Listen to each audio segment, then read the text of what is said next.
Welcome back to my channel. My name is Ivana. I love to yap about books, and today we're going to chat about the books that I've read recently.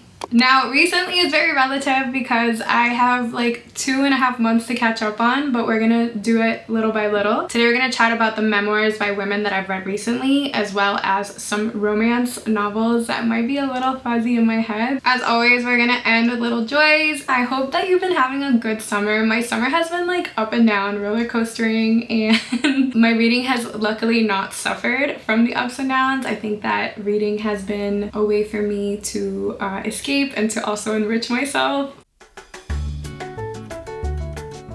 This summer I thought I would lean into nonfiction more because I feel like I have a lot of nonfiction. I tend to buy more nonfiction than fiction sometimes, and then I end up not reading it because I feel intimidated. I also feel like when I'm reading nonfiction, particularly memoirs, I start out feeling intimidated and then I'm like, wait, this is actually super readable and super intriguing and I want to read more. So that is what happened with a lot of these memoirs. So we're gonna get started with the first one, which is I'm Mostly Here to Enjoy Myself by Glynnis MacNicol. I first heard about this book with its beautiful cover from Temi, who you should follow if you're not following her. She's on Bookstagram and she's on Booktube as well. I also heard Aixa talk about her on Bookstagram. So this book is about a white Canadian woman who spends her summers in Paris, particularly her August. Unfortunately, she was not able to do that during the pandemic, during lockdown. So she finally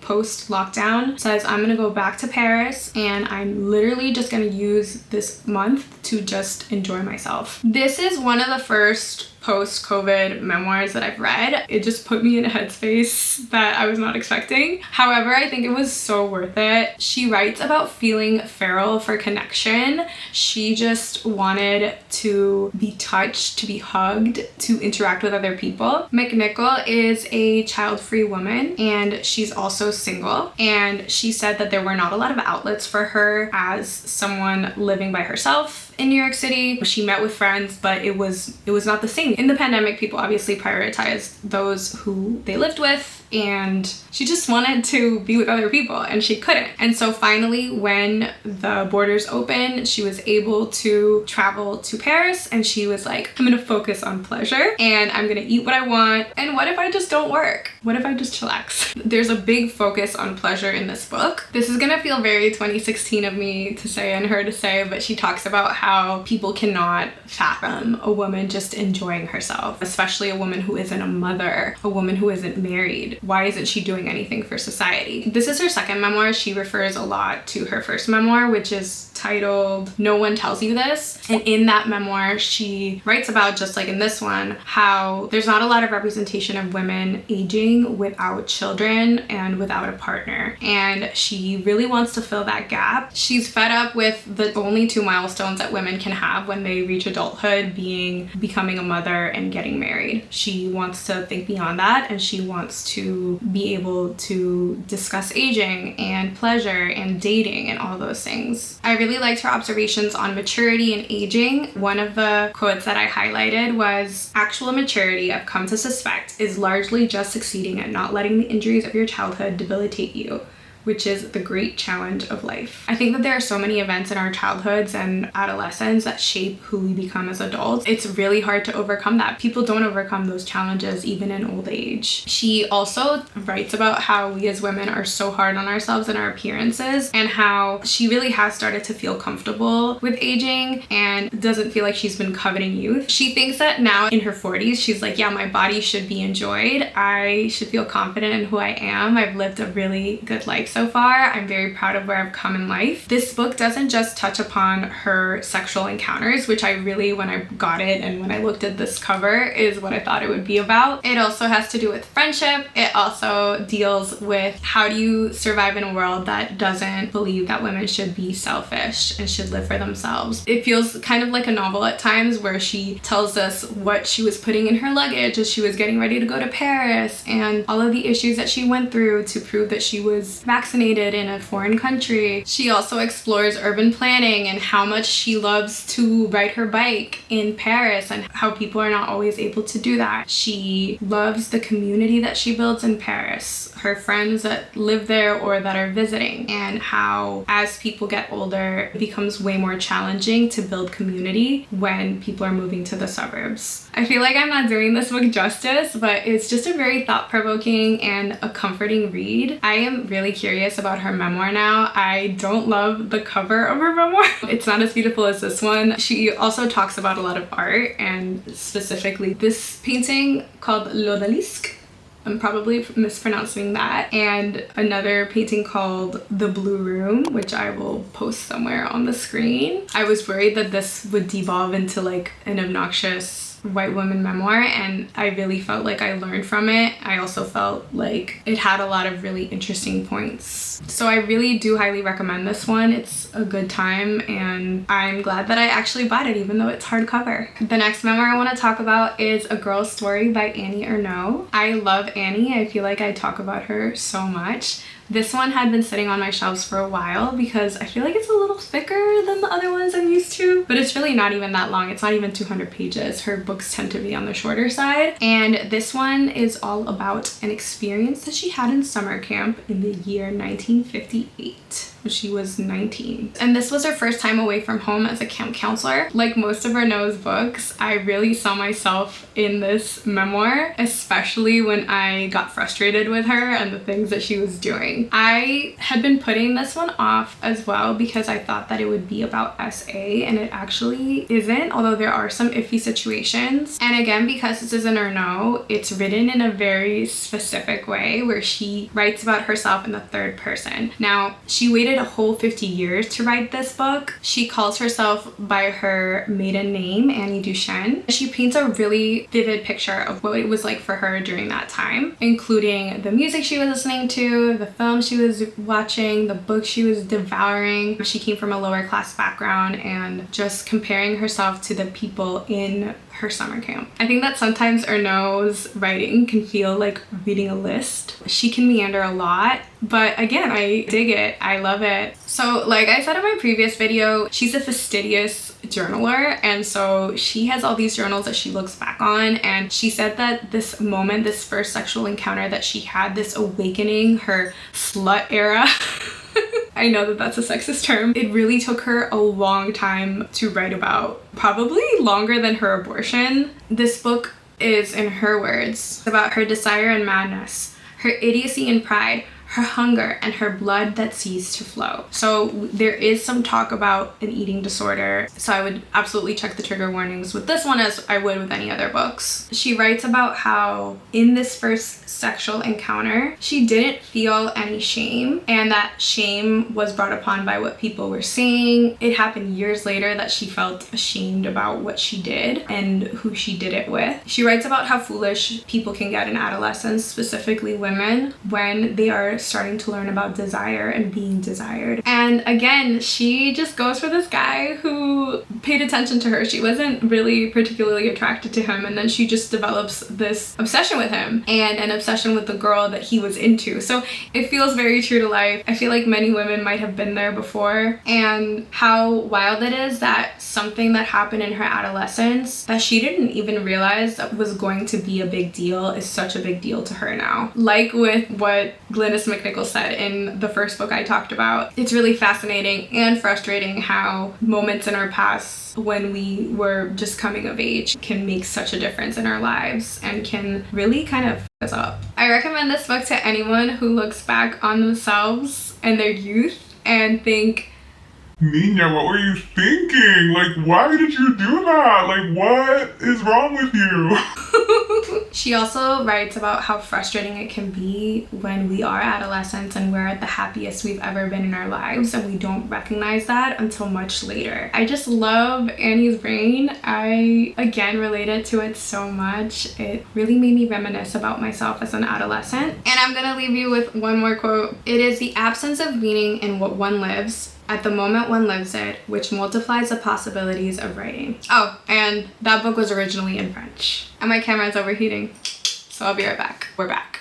The next book I want to talk about, I actually was also putting off, and I actually had it in English. I bought it in English, but I ended up reading it in Spanish from the library, and also I think I used Everend to listen to it. And it is El País Bajo Mi Piel, Memorias de Amor y Guerra, or The Country Under My Skin, Memories of Love and War, perhaps. And I'll put the English version up here, and I have a lot of notes, so I'm gonna look at my notes. So this book is written by a Nicaraguan Sandinista named Gioconda Belli. She's also a poet, and she was raised in an upper class household in Nicaragua. She writes about her involvement in fighting back against what she calls the Americas dictatorship, and here she uses the Americas the correct way. It's not a country, it is continents and other regions. And the dictatorship she's referring to is that of Anastasio Somoza Garcia. I honestly really like this book. It is over 400 pages, but it is written in a non-linear fashion. She has really great titles for her chapters, including On How I Arrived Early to Matrimony, Maternity, and Disillusionment. So in addition to the format, I also enjoyed learning about the US involvement in so many dictatorships. Our own President FDR said that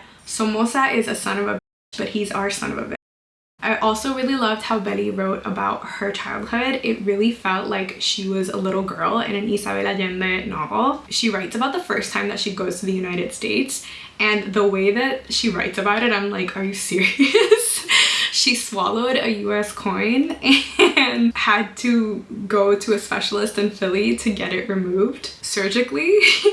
And again, whenever I think about Allende, I think about little girls in mansions and being exiled, and that happens to her. She really led such an interesting life. It's horrific, some of the things she went through, but also I learned about the huge earthquake in Managua that she experienced while she was pregnant with, I believe, her second child, and how horrific that was for everybody in that city to just lose everything, or mostly everything. Like I said, Belli was part of the Sandinistas, which were the people who were fighting against this dictatorship, and she was involved in marketing and publicity, and she was an informant for the Sandinistas. So she wasn't actually in active battle, although she did things like transporting weapons from place to place, and she really contributed to the successes of the Sandinistas. I also really love reading about her struggles with motherhood, and she writes about how she felt more like an older sister to her kids, and how she did put the struggle of the Sandinistas above her family a lot of the time, which is something that men are often depicted doing. So it was refreshing to see a woman doing that as well, and she was definitely judged for it.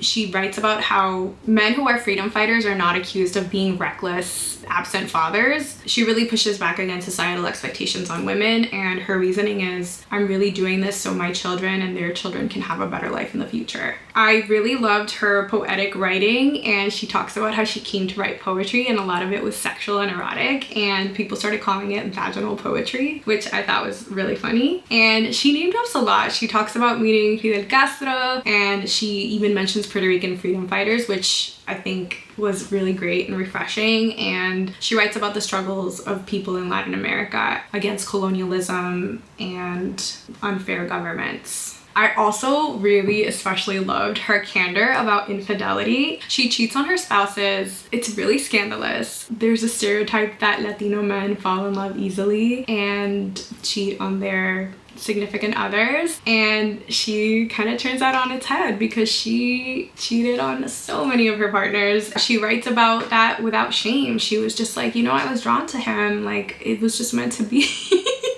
It was also interesting to read about the goals of the Sandinistas and the successes of them, as well as their failures. She also writes really candidly about the struggles with bureaucracy when it comes to socialist countries. She's very well traveled. I'm just really glad that I read this, and I really recommend this to anyone who is interested in memoirs by women, because it's not a very popular memoir, at least right now, and we should hear about more Latinas, especially Latinas in like places like Nicaragua. I didn't really know much about Nicaragua, and I learned a great deal, and also it was just so well written. I want to read more memoirs by women, particularly the ones in my shelves. I recently finished Assata, which I will talk about later, and it's her autobiography. And I want to read Joy Harjo's Crazy Brave, Girlhood by Melissa Febos, My Brother by Jamaica Kincaid, as well as Cherríe Moraga's biography. But yeah, I really recommend this book. And if you have any other books by Latinas that are memoir based,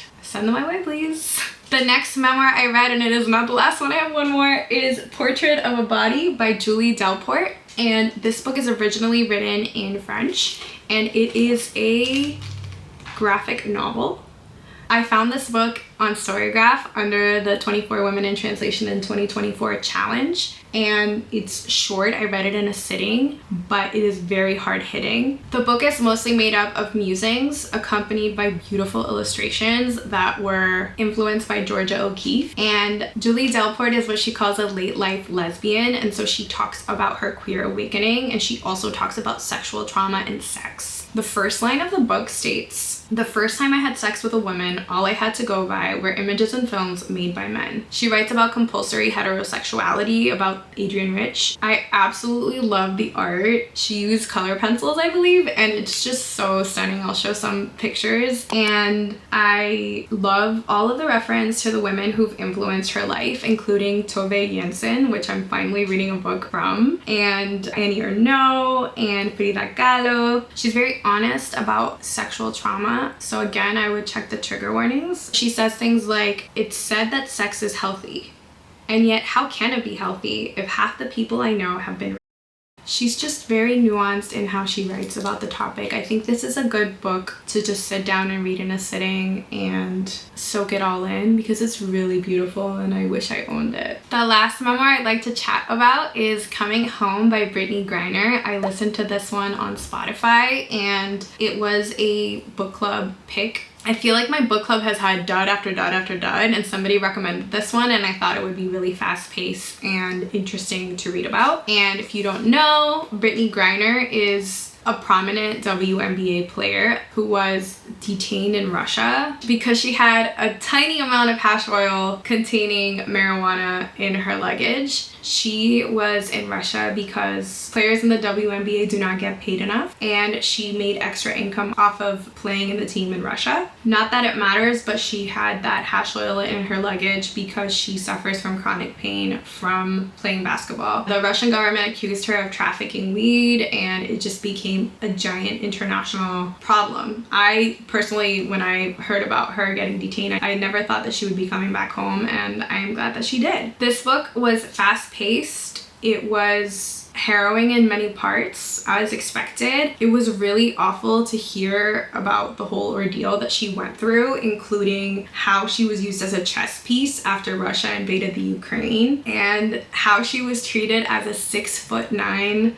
Black butch woman in Russia who is queer, and how she was sometimes mistaken for a man. She talks about her experiences with having to go through extreme lengths, I think you can fill in the blank here, to prove that she is a cis woman. She really sheds light on the discrepancies in pay between the WNBA and the NBA, and how a lot of that is because of sexism, obviously. She sheds light on the fact that in Russia there's no due process, and how difficult it was for her to survive the horrible conditions that she was put under, and how when she was able to come back to the United States, it was because she was traded in for the merchant of death, and how she got so much backlash because of it. I think this was intriguing to read and to listen to. She doesn't read the audiobook, a voice actress does. She does do the introduction, but at the end of the day, I don't think that it added anything new. It was just like this happened and then this happened and this happened. I feel like it hasn't been that long since she was exchanged, and maybe she needed to let it marinate more. I am happy for her that she was able to let it out and that she's getting compensated for writing this book. I don't think that it did anything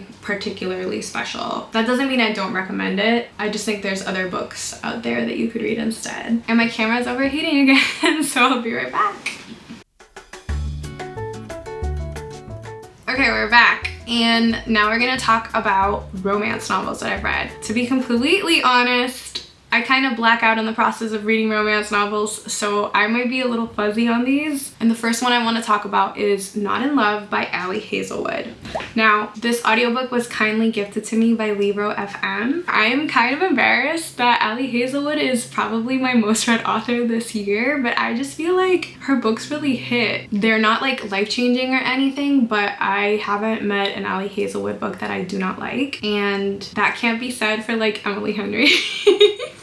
Even though when Emily Henry books hit, they really hit, and they hit harder than Ellie's, but I digress. So this audiobook was phenomenal in my opinion. I have friends who don't like to listen to romance audiobooks because they find them cringy, but I honestly felt like both of the voice actors in this book were really, really strong. The woman's point of view was first person and the man's point of view was third person, and whenever there were any erotic scenes, this book is basically straight up erotica, the man didn't make the woman's voice and the woman didn't make the man's voice. The production was really great.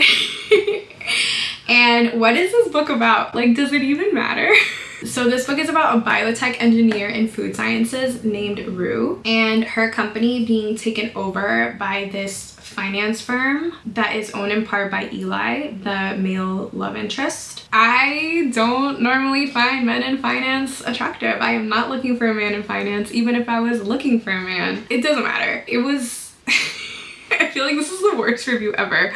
The book was a respectful, forbidden romance that was just really solid, that explored trauma because both main characters were caretakers for their respective siblings. And the romance is done really well. Eli is a great partner, and I don't really have much to say about this book other than it was enjoyable. I think that some fans of Ali Hazelwood were not as fond of this book because it was more on the erotica side, but honestly I didn't mind and I do recommend it. The second romance book I read had the dumbest premise in the world, and I feel like other people who have been reviewing it have been skirting around it even though it's revealed in like the first page. And this book is How to End a Love Story by Yulin Kuang. Trigger warning for unaliving oneself. When our female protagonist was in high school, her sister unalived herself by walking in front of our male protagonist's car, and the female protagonist just continuously calls the male protagonist like her sister's murderer, which I don't even know how you could do that. She and her family despise the male main character, and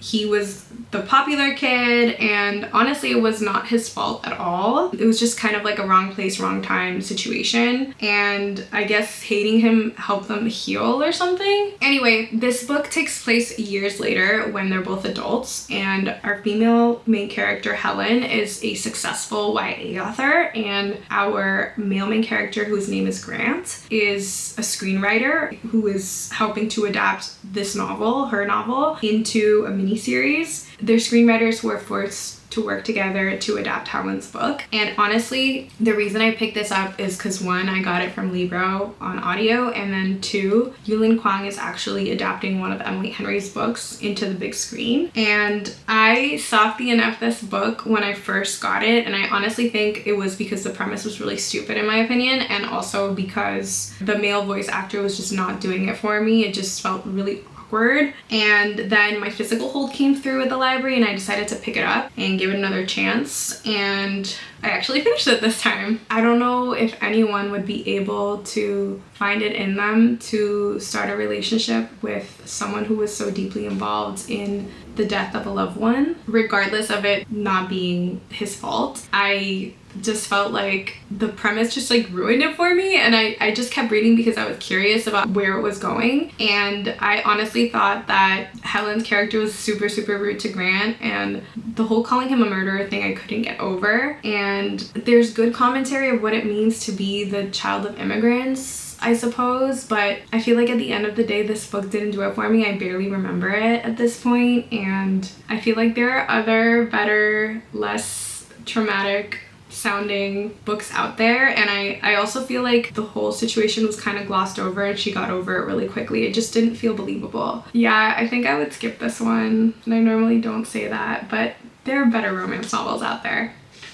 The next book I think was a novella, A Magical Girl Retires. It's pretty short and it's by Park Seolyeon. It was written in Korean originally, and it's a really cute story that has illustrations, and the illustrations are adorable. I'll show one here. This is a cute story of a 29-year-old girl or woman who is depressed and in credit card debt, and she is having a crisis of identity, like what is her purpose in life, and she is about to unalive herself. Again, like I feel like so many K-dramas begin with a scene like this, so it makes sense. So I could just see it very clearly in my mind, and obviously the illustrations helped. I think she's about to jump in the Han River, perhaps, and she is met by a really cute, clairvoyant, magical girl who tells her, wait a minute, you're the chosen one.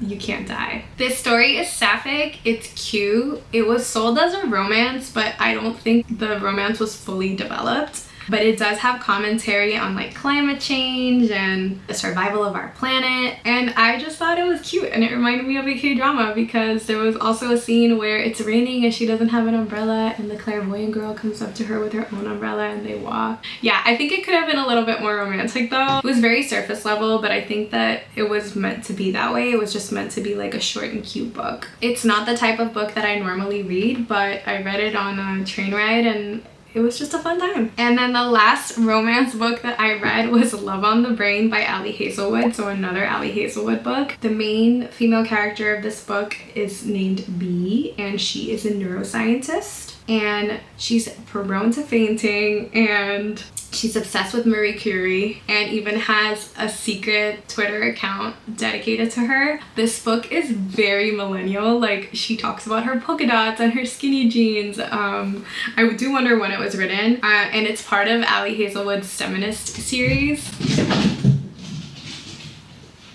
Sorry, something scared my cat and I don't know what it is, but we're back.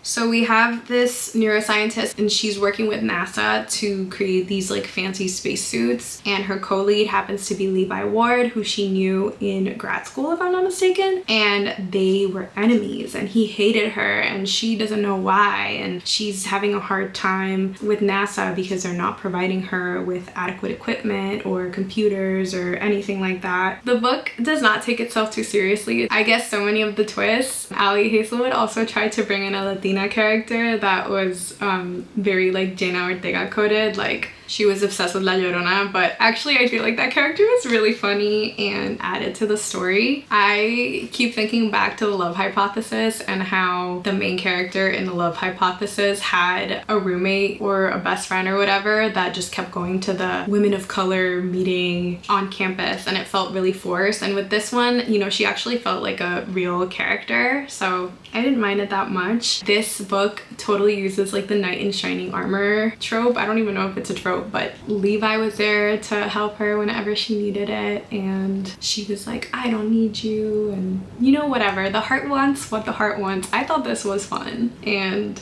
I do recommend it, okay? But I can't tell you much more about what I liked about it other than it was a fun time. I like that Ali Hazelwood just has fun when she's writing. So on to the little joys. One of my little joys lately has been finding like random cute things. Like, for example, this rock with a horse on it. I found it on a train station and it just made my day, and now it sits on my bookshelf. I also found a super cute baby kitten sticker on the ground the other day. And I just keep finding all sorts of things on the ground, and it's really fun for like junk journaling and all that. I just keep scavenging for different things that I can put in my junk journal, which admittedly I haven't been as active in using, and I need to change that. That's a little joy of my life. Another little joy was getting to visit my sister in Miami at the end of June. We went to Books and Books, and that was really fun. We went to several locations of Books and Books. I feel like we went to 3 different ones, or maybe 2. But in any case, it was really fun going there and spending time with her because she just moved there. Another little joy that is pretty recent is I've been watching the Blue Ribbon Baking Show that's hosted by Jason Biggs and Sandra Lee over at Netflix. I think it's super cheesy. Jason's such a good host, and it's kind of like a take on the Great British Bake Off, but like United Statesian style, and it's been just really heartwarming watching like an episode a day. So if you're looking for something like fun to watch, I recommend that one. The bakers are super talented, and It's gonna make you really hungry though. I have more little joys coming up in my next video because I have to do another wrap up because I have been reading a lot. So let me know about one of your little joys, and if you have any recommendations for me, or if you've read any of these books and have any opinions on them, I would really appreciate it. And I will see you in my next video. Bye!